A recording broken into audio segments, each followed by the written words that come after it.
Well, I can tell you what. Two things: being stuck behind a truck for 20 minutes, and the amount of precipitation that is falling right now. I looked quickly. I don't know what in the hell I was thinking, but I thought that it wasn't going to rain tonight in Indiana. I don't even know if I have mud gear in the back of this car, which would really make me upset. Now, there is a tack shop there, so whatever. It was a beautiful day in Ohio. Went to the barn today, went with some of the horses, watched some of the other horses go. Was really, really happy. Now, my job, this time of year particularly, is to go with the ones that are acting up. And there's fewer and fewer and fewer, and today, there was none. So, everybody is on a full schedule of jogging without supervision, so to speak. Really, really happy with the way the horses broke in and how they looked. Very happy with our acquisitions in both Ohio and Lexington. And I haven't seen the Illinois horses yet, but I've seen the two Michigan horses. Talked extensively with Dr. Latessa about going up and down the barn and maybe putting a full barrage of x-rays to all of our horses. Obviously, the problem is we bid on so many horses, we can't possibly vet out every single one. Now, we vet out plenty, but we don't vet out every single one, and it would be nice to be ahead of the curve. So usually in past years, we would run them over to Dr. McKee's and get them fluoroscoped. Dr. Latessa has offered to x-ray them all. Pretty fair price, I think, for all of us, if we do the whole barn, which we'll do. All 40, whatever, 30, 40 babies that are over here. Great reports coming out of Ontario about the horses that were broke already. I have not gone with them. I will over the next week or so. Next week, there's that tiny little lull, that little bump, that little breath of fresh air in between sales where I need to spend the whole week, pulling in money and putting together the money for Lexington. But also, I would like to get some videos of the horses for you guys jogging. I want to see how that looks. Not sure how it'll look, but we'll work on that over the next few days and then into next week. Also, I'm not going to be in Lexington on Monday because Memory and Imagination's class did not go.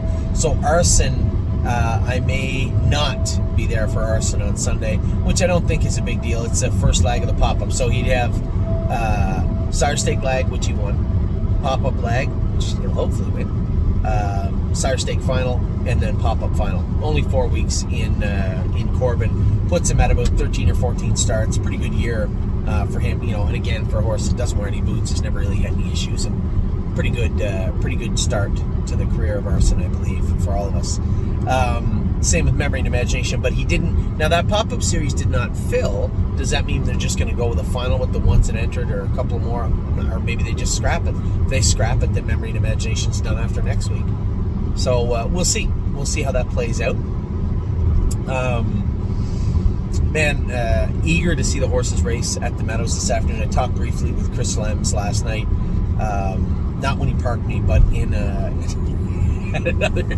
another time. I talked to Chris about the horses and how how they've been. I thought that Delicious Stone had a great chance today. And then I also spoke about Steel Cowboy and said his line looks bad, but that's on me. I was more focused on telling Ronnie, hey, he'll be okay. He gets a little wrinkle in his gait, but he'll be okay. And I didn't really spend enough time explaining to him that, hey, he's not as tight as we'd like to have him, right? So that's on me. Looking for a conservative drive for him today also. And then obviously tonight, really, really eager to race Swinging Senior. This is one of the few times I'm going to tell you this. You're not going to hear me say this very often. Come rain or mud or not, I'm eager to race those two horses tonight. Obviously, love driving Pickpocket. He's been multiple highlights in my career, quite frankly, and definitely in our season this year. Winning the Bluegrass and the International Stallion was pretty cool. I told you I kind of missed it in the Bluegrass, but wanted to soak it all in with the International Stallion. Is the fact that, well, although they weren't $1 million races, they are absolutely Grand Circuit races and a big deal. And I wanted to personally soak it all in, and I hope you did too. because it's a big deal. Much like racing tonight in the Breeders' Crown Elimination, you can enter in the Breeders' Crown Elimination, right? We could have raced Spitfire in the Breeders' Crown Elimination at long odds, and it's a race, and you go there, you're trying to get in, you're trying to, find a way to get something done. But when you go there and you're picked for third, and you're a legit contender, well, that's a whole different feeling. In fact, that's a feeling I've never experienced before. Maybe you have. I don't know. But it means a lot to me. It means a lot to the stable for sure to have that horse in tonight. Both those horses in tonight look like they're in a good spot. So we'll see what happens tonight in Indiana, in Anderson, Indiana. It is going to rain. How much, I don't know. But it is going to rain. Tomorrow it's going to pour at the Meadows, which is really going to suck a lot. But it is what it is. So with that, the Ontario Bucket, I went over it with Wendy a little bit more. We have the 3 trotting colts. We have a trotting filly. We have a pacing filly. We don't have a pacing colt yet. I have an option to get a pacing colt. Just don't know if I want to take that leap just yet. But I do want to look at Harrisburg. Now, the problem with the Ontario Bucket is by the time we factor in the shipping and the GST and everything, HST and the harness and everything, it's going to be... there's not going to be a ton of room left in there for another decently priced horse. Like, I don't want to go to Harrisburg saying we need a $22,000 U.S. Ontario bred pacing colt. That's a little silly. If we go there and get one, great. If we don't, we don't. That's my plan. I think we could do with another trotting filly, and I think we could do with a pacing colt. That would be our shopping cart list for Ontario and Harrisburg. I'll be on the lookout for them, but I'm not going to bend, and I'm not going to just buy one to buy one. It would have to be the right one. It would have to be value-based. It would have to be a horse that was in our crosshairs that we wanted. So I will be on the lookout. But having said that, leaving that bucket intact and not allowing people to buy shares is not good for me. It's not good for them. So we're going to unleash the bucket to everybody. And if there's money left over, which there is, we'll give a refund to the people that had bought into the bucket. Or they can use that money and buy additional shares in any of the horses they want in that bucket. I think that's the best way to do it for everybody, certainly for us. Now, I will ask everybody to do this.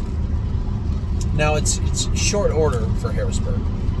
But I would like to know, and we are going to be making changes at the stable, automating things over the next year and working to make your experience as best we can at the stable, even though, I think what we do and how we do it is very, very good.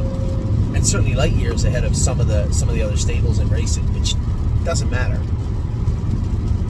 I think we could always be doing more and always be doing better. How can we make the people's experience at the stable on our platform better? And that's what we are going to be focusing on, working on over the next, 1, 2, 5 years. So how can we make it easier for people to become involved with the sales? Because the buckets worked great last year and they worked great in Ohio. Lexington was a little more tenuous, a little more stressful.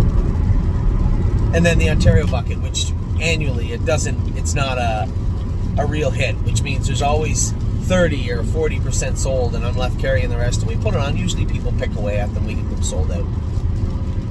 But how do we make the experience good for you, and how do we make the ability easier for us at the stable? I may be missing something because I generally do. So stuff, we're just looking for feedback when it comes to how we approach our clients and how we get people involved. But in the here and now, excited for the Meadows, excited for Indiana, mud or not, tonight I am excited. And really interested to see how the rest of the month of October is going to play out. When October's over, now all we have is Harrisburg, and then it's just racing and watching the babies train down. So we're in the final stages of our 2023 stake season and final stages of our 2023 sale season, and soon we'll be in the final stages of 2023 itself. For now, I am an hour and a half outside of Indiana, on my way to Hoosier Park to take place in one of the biggest races of the year. So I'll talk to you all very soon. I hope you have a wonderful day. Good luck to everybody racing today, whether it be here, whether it be Dreamer in Ontario, whether it be Senorita or Pickpocket or Mounds here in Indiana. Good luck to everybody. I will talk to you all very soon.